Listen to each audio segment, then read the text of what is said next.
கருத்து நம்ம பேசும்போது முன்னாடி சொல்லும் போது அதுல இருந்து நம்ம என்ன எடுத்துக்கலாம்னு யோசிக்கிறோம் பாருங்க. அதை வைத்து வாழ்க்கையை பயன்படுத்திக்கிறதோ காசாக்குறதோ பண்றான் பாருங்க, அவன் தான் புத்திசாலி.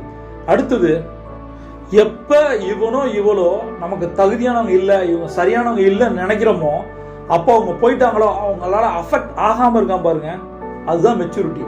தெரிஞ்சிருச்சு இல்ல இவனோ இவ்வளோ நமக்கு செட் ஆகாது, இவ அப்படி கிடையாது அப்படின்னு நினைச்சு அவன் போயிட்டா இல்ல, அதை பத்தி நினைச்சு கவலைப்படுறவன் உண்மையான ஒரு மெச்சூரிட்டியான இருக்க முடியுமா?